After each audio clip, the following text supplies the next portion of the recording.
औज़ुबिल्लाहिमिनश्शैतानिर्रजीम बिस्मिल्लाहिर्रहमानिर्रहीम। मेरे पंजम जमात के तमाम बच्चों अस्सलाम वालेकुम रहमतुल्लाहि व बरकातुहू।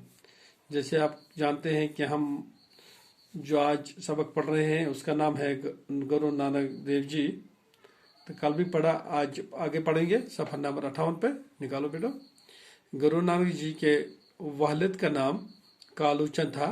वो सरकार में गाँवों का हिसाब किताब लिखने पर मुलाजिम थे। क्योंकि आप जानते हैं कि गुरु नानक जी, इसका जो बाप है उसका नाम है कालू चंद, और वो गाँवों में हिसाब किताब लिखने पर मुलाजिम था। गुरु नानक की बहन की पैदाइश अपने नाना के घर में हुई थी, इसलिए इन्हें नानकी यानी नाना की कहते थे। बड़ी बहन के नाम पर इनको भी नानक यानी नाना का कहने लगे और आइंदा वो इसी नाम से पहचाने गए। कालू चंद को ये देखकर रंज होता था और गुस्सा भी आता था कि गुरु नानक की तबीयत दुनिया के कामों में नहीं लगती, मगर क्या करता। गुरु नानक की बहन कपूरथला के इलाके सुल्तानपुर में बियाई गई थी और उसका शौहर इलाके के हाकिम की सरकार में मुलाजिम था। ये सोचकर शायद नौकरी में गुरु नानक का जी लगे, गुरु नानक को भी सरकार में नौकर रखवा दिया।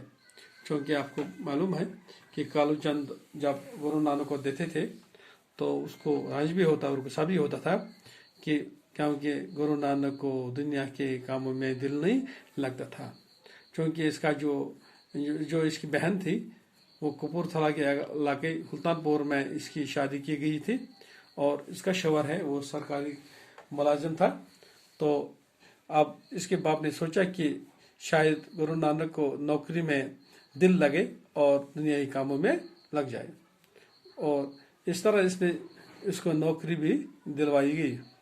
वहाँ भी गुरु नानक ने मोहताजों ज़रूरतमंदों के लिए दान पान का दरवाज़ा खोल दिया। क्योंकि वहाँ जब इसकी नौकरी लगी तो वहाँ भी मोहताजों ज़रूरतमंदों को पैसे खुराक देते थे और सरकारी खजाने का रुपया गरीबों और मुफलिस में तकसीम करने लगा। क्योंकि ये सरकारी खजाने का पैसा गरीबों और मुफलिस में तकसीम करने लगा, क्योंकि मुलाजमत से भी अलग होना पड़ा।